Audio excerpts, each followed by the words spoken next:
Conscious Straight Talk with Katie and Lindsey. Hi, my name is Katie Hutchinson, and I'm a licensed marriage and family therapist, and I'm also a certified mediator, and we're happy to have you. We are. I'm Lindsey Kearns. I'm the mama behind MalibuMamaLoves.com, and I'm also a certified conscious trauma-informed life coach. Today, we're going to talk about something that it's not really that rare, but it's definitely not talked about at all. I mean, you almost never hear this word. However, it does affect over 200,000 people in the U.S. every year. Mm-hmm. And this is a personality disorder that is a lot more common. Like I said, we never hear about histrionic personality disorder. Mm-hmm. Yeah. So histrionic personality disorder, just as a quick definition, is somebody that's very theatrical and very dramatic. I think of people that are in the arts, mm-hmm. It can make them like a great actor or actress or a great musician, mm-hmm. but it's also creates a lot of unstable relationships, et cetera, et cetera. Yeah. And like I said, you don't hear about it very often. So we wanted to share it with you guys today. And can you tell us some of the traits of it? Let's just dig in and talk about this. So their interest in conversation is really self-focused. So they're the types that are going to come into the room and they're just going to talk about themselves and they're so excited about themselves. Mm-hmm. And everybody listens to them. They really do because they take over. They use their physical appearance to draw attention to themselves. So when I think of this, I do think of a woman, even though it's equally men and women that have this disorder. I think of a woman with the big boobs hanging out. But hey, you can get the sexy guy with the little netting shirt, right? They wear the netted shirts and the tight jeans and, nice button down of the chest hair hanging out. And show their package. They tend to believe that relationships are much more intimate than they actually are. Their emotional expression may be really shallow and rapidly shifting. So that means they're happy.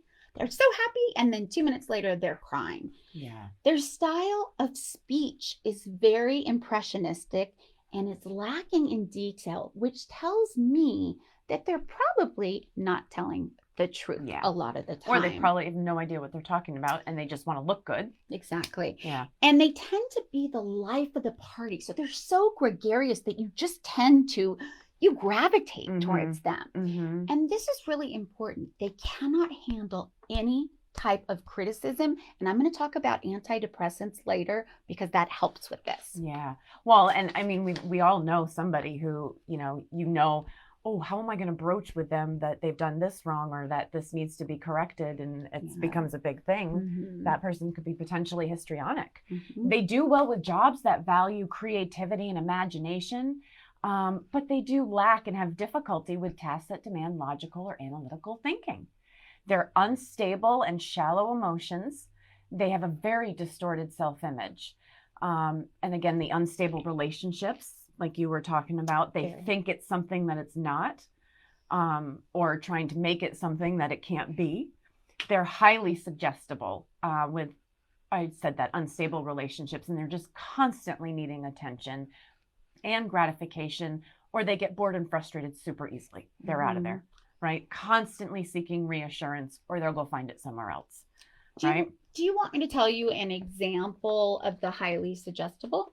Yeah. So I'm going to give an example of Katie and Lindsey. And this is not a real example. I want you to know. She's a great friend. She wouldn't say this.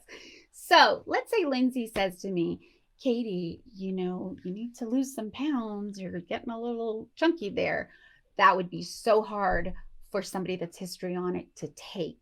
Oh, they would blow up. They would blow up. Yeah. And they would go on a crash diet most likely, or even develop an eating disorder like anorexia. They're highly, highly suggestible, highly ductile. Yep. Yeah. Now, interestingly, because you're the expert in the personality disorders, and I do a lot of work with narcissism. And so as I was, reading what you were talking about, like the characteristics, thank you, of this personality disorder, I'm thinking, God, it just sounds a lot like narcissism. What can be the difference here? And I had to really look this up and think about this. But at the end of the day, the difference is, and I think this is in the DSM you were saying, the difference is that a narcissist expects it. They think they are the cat's meow. They think it, they believe it, they live it, they feel it. and they expect everybody else to feel that way about themselves. They just have that expectation. It is what it is. I am perfect. That's narcissist. But a histrionic personality disorder person, they want the attention, but they don't expect it, and they certainly do not think that they deserve it. And that's a significant difference between the two. It's a huge difference. They're very unstable inside. They don't feel good about themselves. They're critical of themselves. So it is very different than narcissism. So I want to tell you a story about a woman that I think is very histrionic. She actually was diagnosed with 3 personality disorders, but to me, histrionic was the most prevalent, or the number one priority. Do you know the other 2 that she was diagnosed with? I think it was borderline. It was all in the cluster B, which I can go over at some point. Yes, it was borderline and narcissistic, but first histrionic. So I'm going to tell you this awful story. So in 1983, a woman named Diane Downs from Oregon was driving down a 2-lane highway or road at night, and she pulled over on the side of the road, and she shot her 3 young children, and then she proceeded to shoot herself in the left arm, but it was a very, very superficial shot. Almost like a graze, I think you said. Yes. Yeah. Although she was very dramatic when she got to the hospital, saying she had been shot and all these things. So a few eyewitnesses who were traveling behind her in cars noticed that she was going between 5 to 7 miles per hour when she was heading to the hospital, which makes me believe, and I know this, she was waiting for her children to die. So when she got to the hospital, her children were immediately taken, to operating rooms, etc., emergency ICU, very, very important. But yet she was so dramatic and talking about herself and that somebody had shot her in the arm and all this drama. Her story was that she was driving down the road and this man started waving at her like this. And so she pulled over and the man proceeded to shoot her children and herself. I don't know about you, Lindsey, but if a man is in the middle of the road going like this, I would lock all the doors and go around them. I definitely would not pull over. Especially with your children in the car. Exactly. But the thing is, I'm sure the detective who first heard that story was like, a man was waiting in the road. He shot you and then he let you go. Yep. Didn't steal anything. Didn't take your car. Never tried to get in. He just popped a couple of caps and, see you later. And shot your daughter in the head, but he just gave you just a superficial shot to the left arm. So what happened to the kids? So the kids, this is horrible. Okay. The oldest daughter ended up testifying against her mom. And the oldest daughter had brain damage. I want to say that she shot her near her head, but she ended up living. The middle child was a son. I believe he was the middle child, and he ended up being paralyzed from the waist down. That's just horrific. And then the youngest daughter died. So what happened is, just like I said, what happened to Diane Downs? I hope she's in jail. Oh yeah, she's in jail for life. So what happened was, after these shootings, she was doing all these press releases and laughing and blah, blah, blah, while her children are in the hospital fighting for their lives. She wanted this attention. She wanted to be on TV, and she was on every channel telling her lie of a story lie. I don't even know how I would have been like, what? That makes no sense. Well, everybody thought that. And so what did she do? What happened? Why did she do all of this? Well, let me just say, the daughter, like I said before, the eldest daughter, when she came out of her coma, did end up testifying against her mother and said, Mom is the one that shot us. And so she is in jail for the rest of her life, locked up. Thank God. So what was your question? Sorry. What were her motivations? What happened? Her motivations were that she was dating a married man. And this man had said, I don't want any more children. I don't really love children. She thought this relationship was much deeper than it was. And that is why she went out. That's why she went out and shot her children. But the man did testify that she had been stalking him and that he was afraid for his wife that she was going to shoot him. Obviously, she shot her kids instead. This is a great example of what you were just talking about with the trait of these people think the relationship is more intimate than it is, and they act upon that. Yes. That's a great example of it. Mhm. So she is in jail. Forever. Did anyone look into her history, her past? Yeah. So it turns out that she was allegedly, and it could be very true. I just want to say that because we don't know for certain, but it does make sense that she was molested by her father when she was 12 years old. Also, she grew up in a very chaotic household, just a lot of screaming and yelling and fighting. In addition, when she was in college, she was expelled for promiscuous behavior. Now, that's not going to happen nowadays. It would have been in the 70s, right? No, 80s. Yep. 83. Well, no, if 83 is when she shot her kids, she would have been in college in the mid 70s, right? Very true. Very true. Yep. I can't believe that was like the age of love. They were kicking people out for, wasn't that like free, whatever, free everything? It's gross. And if that that time happened, period, the 60s and 70s? Yes, if that happened today, I'd be terrified. But yeah. Okay, so we had her with that. I know that you were saying that you felt it was a lot of women, but I feel like it's both equally because I know a lot of men that are histrionic fall under this. Yes, it's actually I actually thought it would be more women too, but it actually is equal between men and women.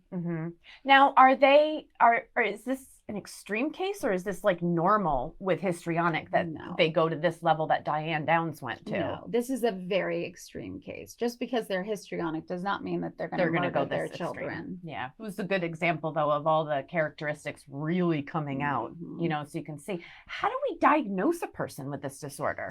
Well, as a therapist, we really cannot, and this is really embedded into us, we cannot diagnose somebody from 2 or 3 sessions because it takes a long time to really see a personality disorder.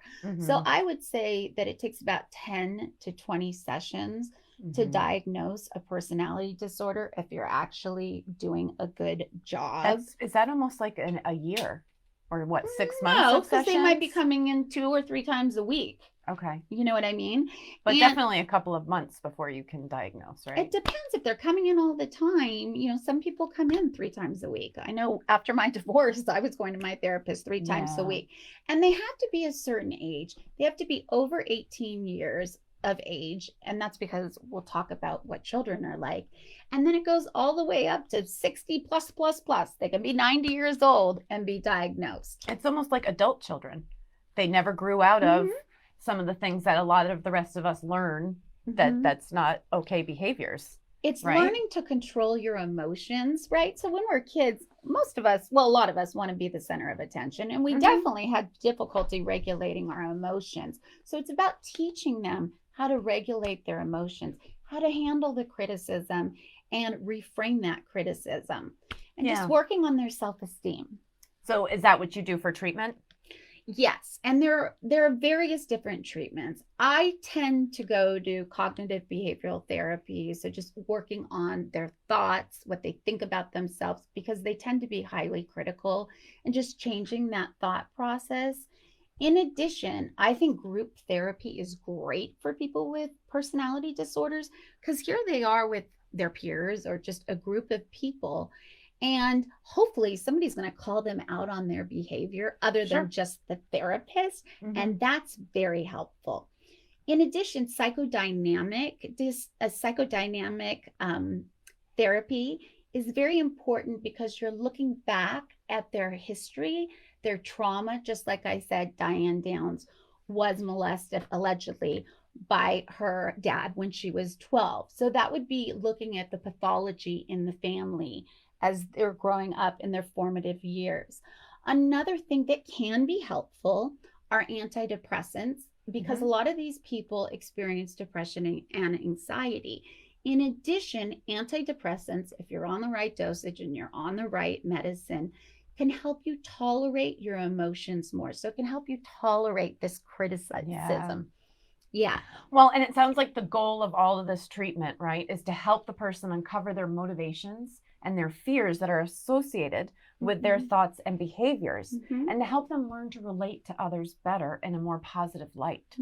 So I think it's helps with unstable. Yeah, it's a lot of work because you're working mainly to help them regulate their emotions. Yeah. That's so, so important. But for the person with a personality disorder, I mean, it's a lot of work. It's a lot of, this unhealed childhood trauma we keep talking about. It just takes a special wreaks person havoc. to deal with personality disorders, but I actually enjoy it. I know it's weird, but I actually enjoy it. Fascinating stuff. Yeah. I find it so fascinating. Yeah. Now, we just want to leave you with one last quick thought. If you're a family member or a friend of somebody with a personality disorder, whether it's histrionic or any of them, you're probably going to need some counseling too, and that's okay. Mm-hmm. There are side effects to people when you're dealing with that. Yeah. And I just wanted to add that some people are born with personality disorders, although I see more that they have this chaotic experience in their formative years. So that can be divorce, bullying, a parent that dies early, lack of boundaries. That scares me because I'm not very good with boundaries. Financial devastations, academic devastations. That's absolutely true. So can be a lot of those things, and it just screws us all up. I know. Yes. And like we were saying, if you're a family member as well, it's good to get to be part of a group so that you can, you're not alone. Yeah. There's so many people that deal with these things. So, all right, we're going to leave it there for Friday because we've had a long week. Well, we deserve a good weekend. It is Friday. And so do you. Give this video a like, you guys, and be sure to be back here on Monday. We have an exciting episode and some great news for you guys. All right? We'll see you soon. Weekend. Bye.